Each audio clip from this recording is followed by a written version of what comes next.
ย้อนแสง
พร้อมกันแล้วคุกเข่าขึ้นนะครับ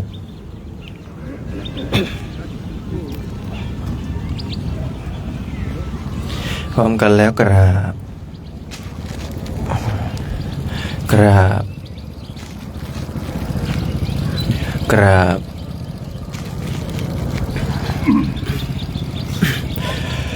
โยโสภะคะวะอะระหังสัมมาสัมพุทโธสวากขาโตเยนะภะคะวะตาธัมโมสุปฏิปันโนยัสสะภะคะวะโตสาวกสังโฆธัมมายังภะคะวันตังสัทธัมมาสัสสังฆังอิเม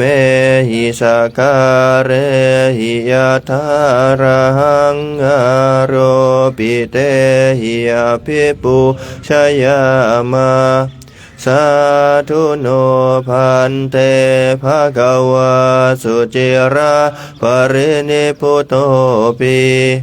ปัจฉิมา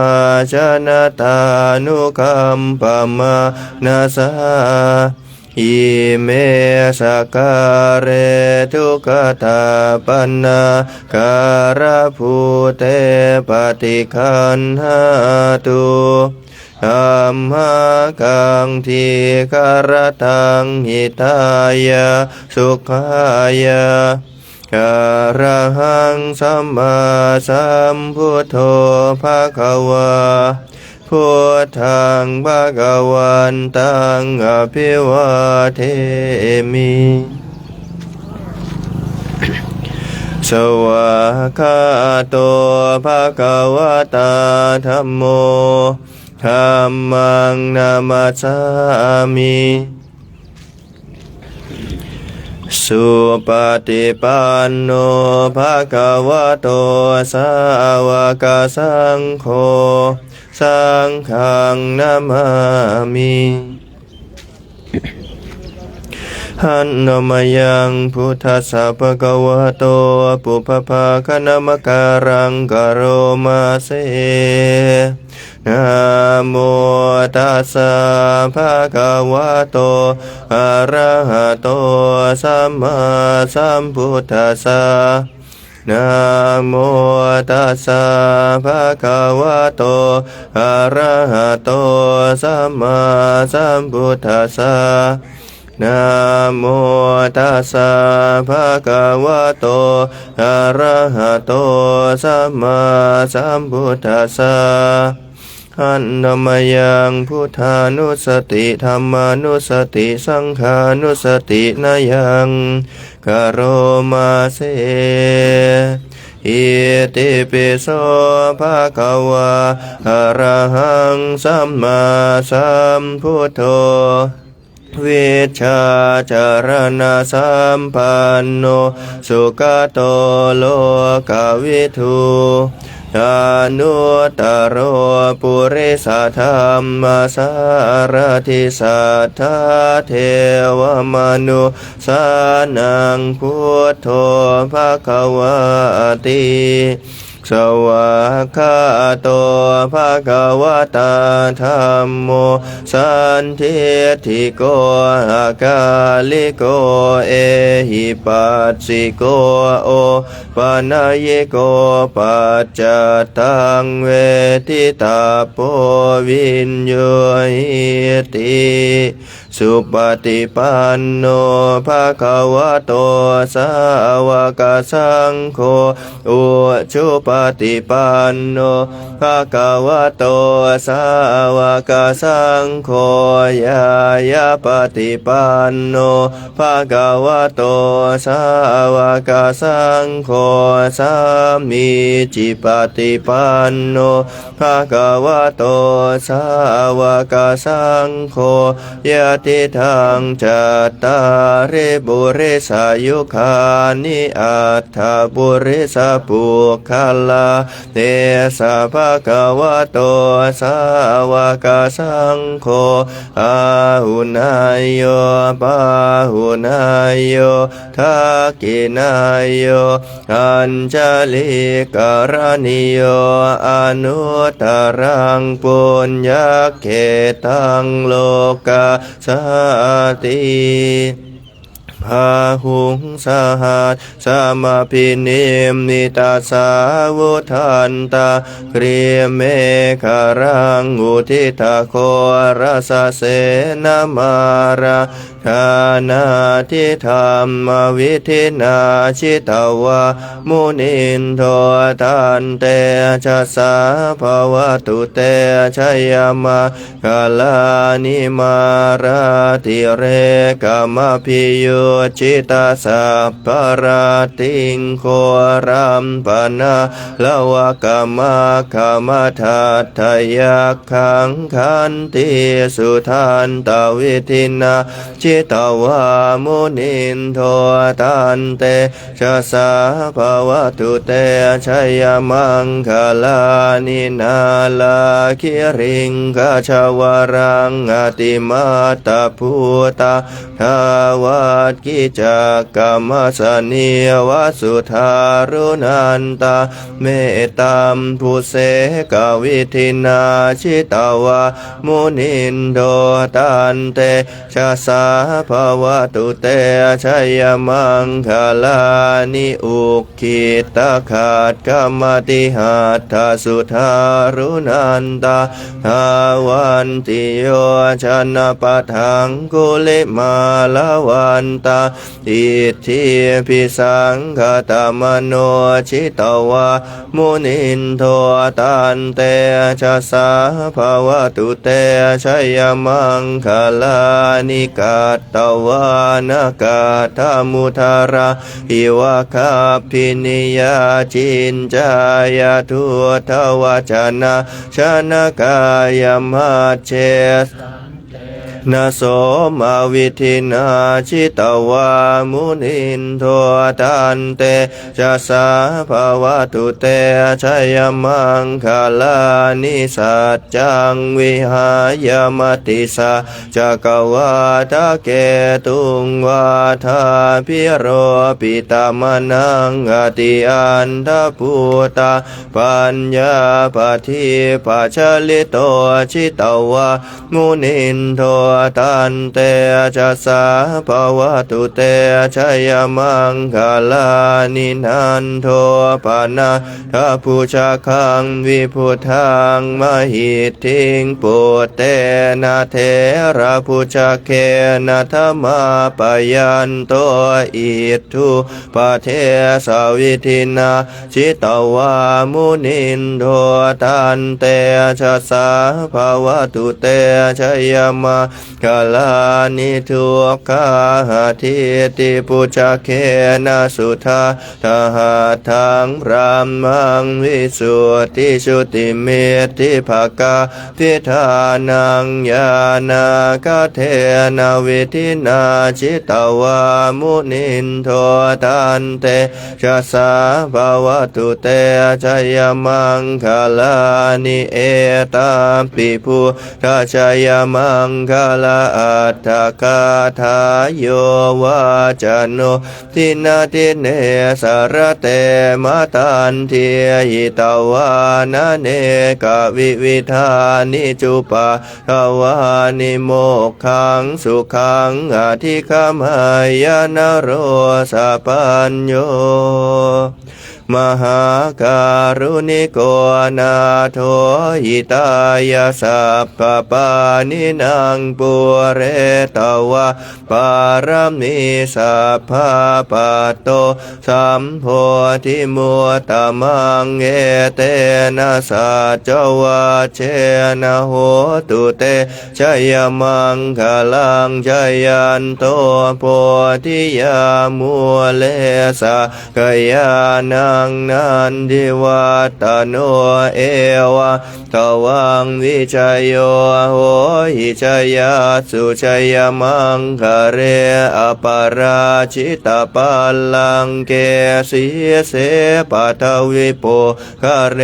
อภิเสเกสะพระพุทธานังอาคาปะโตปะโมทติสุนัขขัตตังขลังสุหัวทิตังสุขโนสุมุหัวโตจะสุเย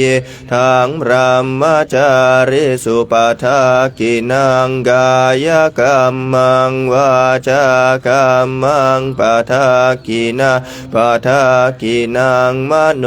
กรรมังบานิทิเต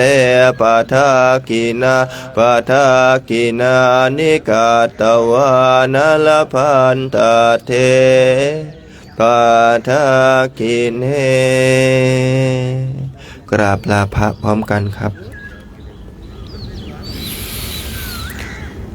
อะระหังสัมมาสัมพุทโธภะคะวาพุทธังภะคะวันตังอภิวาเทมิสวากขาโตภะคะวะตาธัมโมธัมมังนามาสามิสุปฏิปันโนภะคะวะโตสาวกสังโฆสังฆังนามามิมาตาปิตุคุณังอหังวันทามิครูอุปัชฌาย์อาจาริยคุณังอหังวันทามินิมนต์ตั้งแถวครับ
ตกเลยไปเอง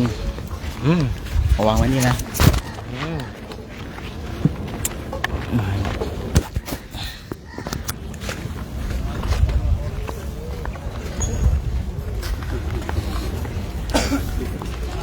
เอาไปให้ดีกว่า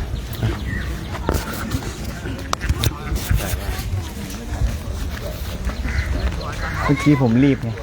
โอ้จริงรีบอะไรวางรีบวางไอ้นี่นี่เห็นไหมมันไม่ดีต้องถ่ายวิดีโอ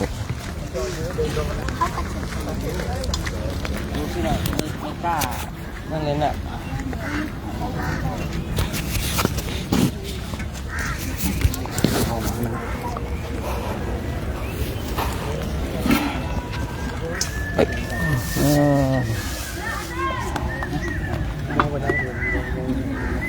พอหมดแล้วกันวันนี้ญาติโยมก็มารวมอนุโมทนาบุญกุศลด้วยกันเนาะวันนี้ข้าวน้ำโภชนะอาหารก็ปราณีตนะหลากหลายนะที่นี่ก็อาหารก็มีไม่กี่อย่างหรอกนะอาหารก็มีไม่กี่อย่างหรอกวันนี้นะซึ่งญาติโยมก็ร่วมอนุโมทนาบุญกุศลกันนะบุญกุศลนะข้าวน้ำโภชนาอาหารนี่เป็นของทุกคนนะญาติโยมนะที่ร่วมบุญมา ส่วนคนที่ไม่ได้ร่วมบุญมาก็มาเอาบุญนะที่เกิดจากการอนุโมทนาเนี่ยเราจะต้องแยกประเด็นนะบุคคลที่ร่วมบุญมาก็ร่วมกันเป็นเจ้าภาพเนาะนะท่านที่ไม่ได้ร่วมบุญมาก็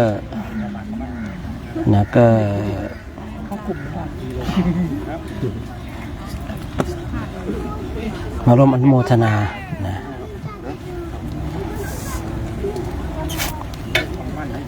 เร็วๆลองมาทานเด้อลองมาทานเร็วๆเด้อลองมาทานเด้อประทานตักแล้วนะลองมาทานยังไม่ตักเลยนะฝั่งนี้เลยครับฝั่งนี้เลยครับ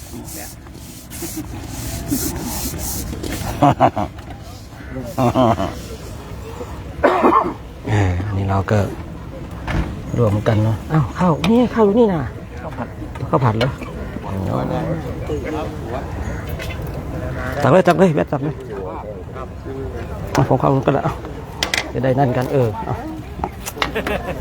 วันก็ไปดีไปกินเยอะยังไงวะฮะกลางผมไม่เอาญาติโยมก็ร่วมอนุโมทนาบุญกุศลกันในวันนี้เนาะผู้ที่ร่วมบุญมาก็เป็นร่วมก็เป็นเจ้าภาพนะท่านที่ไม่ได้ร่วมบุญมาก็มาร่วมอนุโมทนาบุญกันซึ่งในแต่ละวันเราก็ได้สร้างบุญบารมีกันญาติโยมก็มาร่วมสร้างกันญาติโยมก็มาร่วมสร้างบุญและบารมีสร้างเหตุสร้างปัจจัยสร้างสวรรค์สมบัติสร้างนิพพานสวรรค์ถามนะอันนี้จะรู้เกิดขึ้นไปครับคันละสองไข่ตัวละสองเดียวกันอันนี้ไม่ครับอ้าวรู้ว่าถามอีกคำแต่ที่อยากนี่3-1จะไปหยิบถามเขาได้มันเป้าอยู่นี่นะโชคจะไปยืนนะ3นะเขาผู้กำกับเลยนะเลยนะวันหน้าตัวดี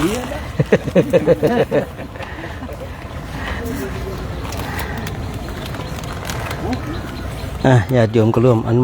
โมทนาบุญกันนะตอนนี้ก็เห็นภาพของพระภิกษุสงฆ์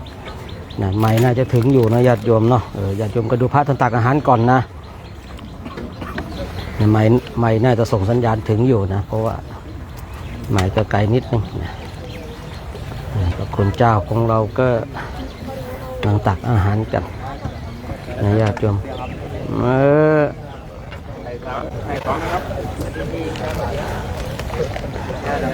ม่แน่ใจว่าถ้าจะมาไปนั่งแล้วนี่ไมค์จะดังหรือเปล่าเนาะถ้าดังก็จะได้แยกโยนได้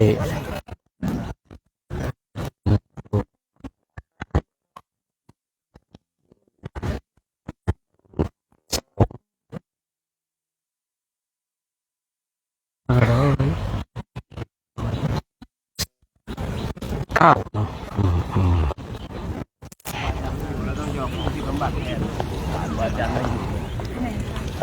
โกยเงี้ย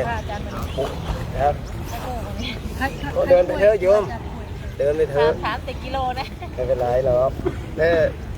18มั้งโยม20อยู่เหรอมันอยู่ที่พระอาจารย์นะเวทีถามบ่อยๆอาจจะเพิ่มก็ได้นะ20อยู่เหรอ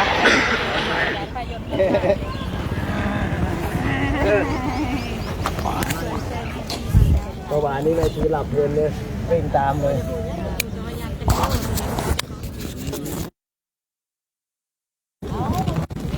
เม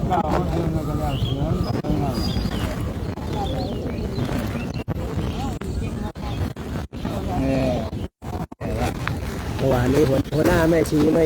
ม่แจ้งไปดิหัวหน้าแม่ชีลืมแจ้งเลย ก็ไม่บอกเตรียมตัวน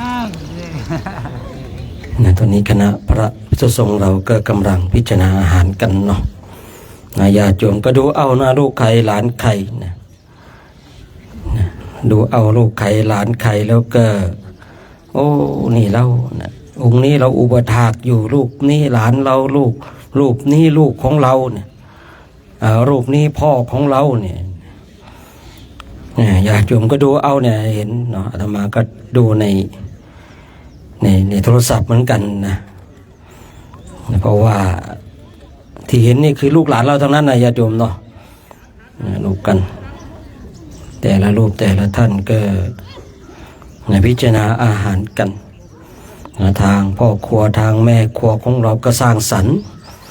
อาหารจิตอาสานี่ไม่ธรรมดานะญาติโยมนะเป็นจิตพระโพธิสัตว์นะทุกคนมีจิตพระโพธิสัตว์กันทุกคนในทางมหายานเลยบุคคลใดให้ความช่วยเหลือใคร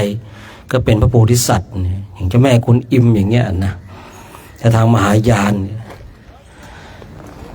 ถ้าบุคคลใดมีเมตตาช่วยเหลือเกื้อกูลคนทั้งหลายเป็นพระโพธิสัตว์ยกย่องให้เป็นพระโพธิสัตว์แต่ว่าทางเทรวาสของเรานี่พระโพธิสัตว์คือผู้ที่บำเพ็ญเพียรต้องการที่จะเป็นพระพุทธเจ้าเนี่ยก็เลยคำว่าโพธิสัตว์นั้นเนี่ยถ้าว่าตีความหมายในเบื้องต้นก็ช่วยเหลือคนทั้งหลายตอนนี้ญาติโยมก็ดูตักอาหารกันเนาะเพราะว่าหมายถึงอยู่แล้วนะวันนี้หมายถึงญาติโยมเรือได้เห็นลูกตัวเองหลานตัวเองพระที่ตนเองอุปถากอุปถัมภ์นะ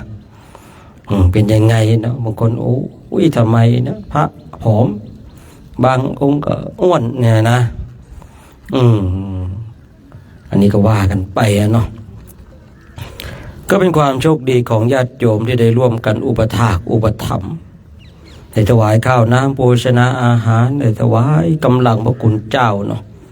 ในแต่ละวันเนี่ยเราคิดดูโอ้โหพระภิกษุสงฆ์70นะประมาณ70รูปเนี่ยญาติโยมไม่ได้ทำบุญทุกวันแล้วก็ทำบุญแบบนี้ในญาติโยมนะมันคือพูดง่ายๆว่าไม่มีใครแย่งบุญเราเลยนะทุกอย่างเนี่ยพระจับทุกอย่างตักทุกอย่างเลยนะไม่ต้องรอลุ้นเหมือนทางบ้านของเราเนาะบางทีพระจะตักของเราหรือเปล่าไงนะแต่ไม่ใช่ว่าอย่างนั้นไม่ได้บุญนะก็ได้บุญเหมือนกันแหละนะแต่ว่าตรงนี้มันเพิ่มอานิสงส์คือสาระสำคัญเราต้องเข้าใจคำว่าบุญกับคำว่าอานิสงส์บุญก็คือบุญเนาะอานิสงส์ก็คืออานิสงส์ต้องแยกกันให้ชัดเจนบางทีเราทำบุญเนี่ยเราได้บุญแต่ว่าอานิสงส์มันน้อยนะบางทีทำบุญมากได้อานิสงส์น้อยเหมือนที่เคยเล่าให้ฟังนะที่เทวดาอินทกาเทพบุตรกับอังคุระเทพบุตรนะทำบุญมากได้อานิสงส์น้อยทำบุญน้อยได้อานิสงส์มากเนี่ยทำบุญกับพระอนุรุทธะเนาะได้อานิสงส์มากเลยนะแค่เข้าแค่ทัพพีเดียวเนี่ยแต่คำว่าทัพพีเดียวเนี่ยถ้าว่าตอนตีในสมัยครั้งพุทธกาลเนี่ยคงไม่ใช่ทัพพีเดียวหรอกนะ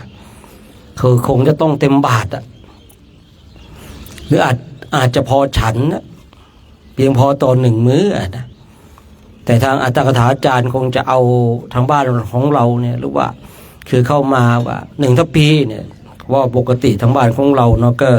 ว่า1 ทัพพีอย่างเงี้ยนะ1 ช้อนเนี่ยตักข้าวใส่บาตรอย่างเงี้ยนะอันนี้ก็ว่ากันไปนะบางทีทำบุญเนี่ยทำบุญมากได้อานิสงส์น้อยนะบางคนก็ทำบุญน้อยได้อานิสงส์มากอย่างเงี้ยอย่างท่านทั้งหลายทำบุญกันร่วมกันถวายจตุปัจจัยกันเนี่ยคือจตุปัจจัยเนี่ยมันดังแก้วสารพัดนึกนะคือเรามีแล้วมันนึกอะไรก็ได้นะเพราะว่า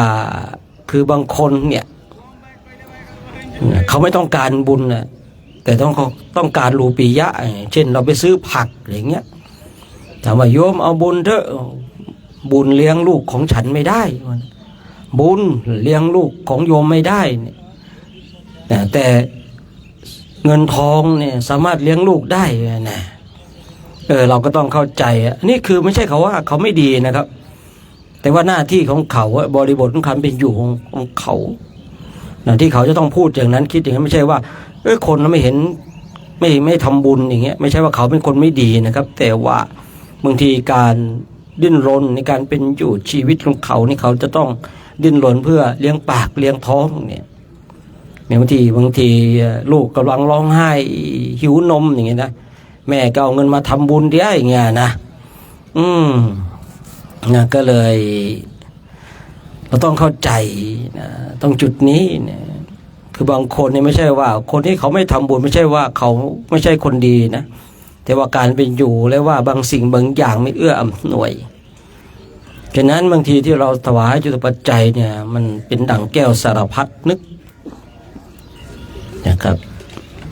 อย่างที่ได้กล่าวไว้เมื่อสักครู่นี้ว่าไปซื้อผักอย่างเงี้ยโยมเอาบุญเถอะเนี่ยบุญมาเลี้ยงลูกเขาไม่ได้เนาะแต่เงินและทองเลี้ยงลูกเขาได้เนี่ยเราก็ต้องเข้าใจคือนี้ผู้มีปัญญาเนี่ยผู้มีปัญญาย้อนกลับมาผู้ที่มีปัญญาย่อมเข้าใจในเรื่องนี้เนี่ยย่อมถวายจตุปัจจัยในเวลาที่ควรถวายเนี่ยถวายข้าวน้ำโภชนาอาหารอย่างนั้นเวลานี้ถ้าญาติโยมชมและสดอยู่อยากจะถวายข้าวเนี่ยบินมาถวายทันหรือเปล่าวะก็ไม่ทันนะอยากถวายทำอาหารชั้นเลิศเลยอย่างเงี้ยนะจะบินมาถวายข้าวเนี่ยไม่ทันหรือเปล่าไม่ทันได้ไหมศรัทธาเกิดแล้วอยากจะทำวันนี้เดี๋ยวนี้เลยเนี่ยไม่ทันใช่หรือเปล่าเนี่ยคือบางสิ่งบางอย่างมันต้องให้ถูกการและถูกเวลาเนี่ยถูกการถูกเวลาแล้วเนี่ยบุญมันก็ได้มากอานิสงส์ก็เพิ่มพูนบางคนบางท่านก็เลยเอาละถวายแก้วสารพัดนึกก็แล้วกันไอ้แก้วสารพัดนึกมันก็เลยบุคคลที่มีแก้วสารพัดนึกจะไปซื้อผักอยากได้ผักก็นึกถึงผักก็ไปจ่ายผักเลยจ่ายค่าผักเลยอย่างเงี้ยอย่างขนมนมเนยเนี่ยที่อยู่บนโต๊ะเนี่ยนะครับผมที่อยู่บนโต๊ะเนี่ยนี่เกิดจากแก้วสารพัดนึกนะประกอบด้วยศรัทธาของญาติโยมคือแม่ครัวนะครับจะไปตลาดเนี่ยไปตลาดวันนั้นเห็นอะไรนะ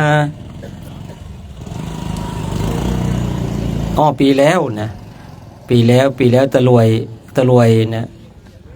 ตะรวยเขาไปนะไปซื้ออะไรก็ไม่รู้เนาะมันดังแอะอย่างเงี้ยนะเสื้อผมก็ไม่รู้จักตัวอะไรนะแต่ว่ามันผมก็ไม่รู้เหมือนกันนะเพราะผมก็ไม่ฉันนะเขาไปเขาว่างั้นนะปกติ 7,000 ว่างั้นนะแต่ถูกคนรถเราชาร์จไปซะ 2,000 ว่างั้นนะมันไว้ใจไม่ได้เหมือนกันนะผมยังจำไม่ลืมเลยนะยังอาฆาตยังไม่หายเลยนะเตาแก๊ส เตาแก๊สที่ต้มน้ำเล็กๆเนี่ยถังแรกผมซื้อนี่ 5,000 หรือ 7,000 รูปีไม่รู้นะ5,000 หรือ 7,000 เนี่ยแต่ปกติมันแค่ไม่กี่ร้อยรูปีครับผมและคนที่ชาร์จของเราคือคนที่มาช่วยงานเนี่ยนะเฮ้ยจะมาปีแรกก็ใช่ปีแรกอยากจะมีแบบน้ำต้มน้ำนะปีแรกหรือปี 2ไม่รู้นะมาเท่าไหร่ละ 5,000เลยรู้สึกจะ 5,000 รูปีอาจารย์มันแพงเหมือนกันนะมันก็คุยไทยได้บ้างเนาะผมก็เลยจ่ายตังค์ไปผ่านมาแล้วเราพอเดินตลาดเป็นเนาะไปถามมันเอาเราซะเยอะเกินไปนะอย่างปีที่แล้วจะรวยไปเนี่ยไปจ่ายสัก 9,000 เหมือนกันจริงๆแค่ 7,000 นะไอ้คนรถชาร์จไปสัก 2,000ก็เป็นเช่นนี้แหละครับอินเดียเนี่ยไว้ใจใครไม่ได้เนาะฉะนั้นเนี่ยบางทีเนาะไอ้แก้วสารพัดนึกเนี่ยมันคือมันสามารถทำให้เราขับเคลื่อนไปถึงจุดหมายปลายทางได้อย่างเราผู้มีปัญญาแล้วก็ช่วงเนี้ย นะเรามีศรัทธาแล้วแต่ถวายข้าวนั้นไม่ได้แล้วเนาะอยู่ต่างที่ต่างถิ่นต่างแดนเองเราก็เลยต้องเอาละถวายแก้วสารพัดนึกก็แล้วกันนั่นแล้วแต่เนี่ยแม่ครัวแล้วแต่พระคุณเจ้าจะไปเปลี่ยนเป็นอะไรอย่างเงี้ยนะเปลี่ยนเป็นข้าวเปลี่ยนเป็นน้ำปานะเปลี่ยนเป็นอาหารเปลี่ยนเป็นน้ำมันรถเปลี่ยนเป็นนู่นนี่นั่นมันเปลี่ยนไปได้สารพัดเลยถ้าเรามีแก้วสารพัดนึกนะมาอินเดียมีคานทีแล้วอุ่นใจนะมาอินเดียแล้วมีคานทีแล้วอุ่นใจนะไปตรงไหนก็สบายคานทีเขาช่วยเปิดทางให้แต่ถ้าไม่มีคานทีนะมาไม่ถึงตรงนี้รับคณะของเราเนี่ยนะนี่อาศัยคานทีมานะถึงมาได้ถึงวันเนี้ยแล้วก็ต้องขับเคลื่อนต่อไปฉะนั้นเนี่ยข้าวน้ำโภชนาอาหารที่ตั้งอยู่บนโต๊ะนี่ก็เกิดจากจตุปัจจัยของญาติโยมนะที่ได้ร่วมกันถวายมาแล้วก็พระคุณเจ้าด้วยเนาะที่ได้ร่วมกันนะประกอบกับทางจิตอาสาคือแม่ครัวนะได้ร่วมกันสร้างบุญสร้างบารมีนะเป็นผู้ที่เสียสละนะได้สร้างสรรค์นะข้าวน้ำโภชนาอาหารขึ้นโต๊ะนะขึ้นที่ตั้งวางอาหารเพื่อให้พระคุณเจ้าของเราได้มีกำลังในการขับเคลื่อนนะเพื่อที่จะได้กราบนะสังเวชนียสถานทั้งสี่นะวันนี้เองก็ต้องขออนุโมทนานะคณะญาติธรรมนะเฟซบุ๊กสุขใจเมื่อได้ทำนะแล้วก็ท่านคำมั่นคำพีระปัญโยนะพร้อมด้วยโยม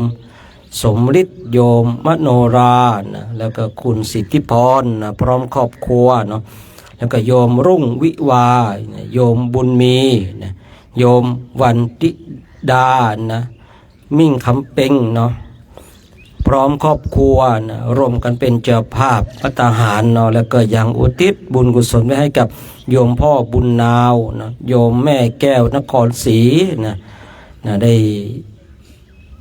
คือบุคคลที่มีชีวิตอยู่เนาะได้ทำบุญกุศลแล้วก็อุทิศบุญกุศลให้กับผู้ที่ล่วงลับไปแล้วก็ขออนุโมทนากับญาติโยมทุกคนที่ท่านที่ได้ร่วมถวายจตุปัจจัยมาเนาะอาจจะไม่ได้เอ่ยรายชื่อรายนามที่เราระลึกได้ว่าได้โอนจตุปัจจัยมาทางพระเดชพระคุณหลวงพ่อก็ดีหรือว่าถวายมาทางพระคุณเจ้ารูปหนึ่งรูปใดก็ดีเนาะวันนี้เราได้ร่วมกันเป็นเจ้าภาพภัตตาหารถวายพระภิกษุสงฆ์องค์สมณเณรแม่จีแล้วก็ได้ร่วมให้กับคนทั้งหลายที่มาอยู่ในโครงการบุญใดกุศลใดที่คณะจาริกธุดงค์ได้กระทำก็ขอให้บุญนั้นกุศลนั้นจงนำไปท่านเจ้าภาพทุกคนทุกท่านจงมีความสุขมีความสงบมีความร่มเย็นคิดสิ่งประการใดเป็นไปโดยชอบประกอบในธรรมแล้วก็ขอให้สิ่งนั้นจงสำเร็จด้วยเธอเดี๋ยวเราร่วมกันให้พรเนาะใครระลึกได้หยาดน้ำกรวดน้ำก็ได้อยู่เหมือนกันเด้อนะยะถาวะริวังหาปุราปาริปุเรนติสาคะรังเอวะเมวะอิโตจินนังเปตานังอุปกปปติอิชิตังปัจจิตังตุมหังคิปะเมวัสมิจันตุสัพเบปุเรนตุสังกปาจันโทปนะระโสยถามณีโชติระโสยถาหาจันตุสาภาโรโคเวนัสตุมาเตภวัตวันตารายโยสุขิธิคายุโกภวะอภิวาทนาสิเรสานิจังวุฒาปัจจายโนจัตตารโธรรมาวัฏติอายุวันโนสุขังภาลังอายุโตภรโตวันนาโทปฏิภาณโทสุขาสทาตาเมธาเวสุขังโสอธิคาชติอายุ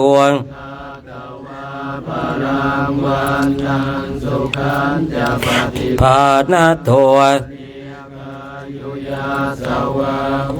ติยาทายาตุปปาชติเตภวตุสาภามังคารังราขันตุสาปะเทวตาสาปะทานุภาเวนัสทาโสทิภวันตุเต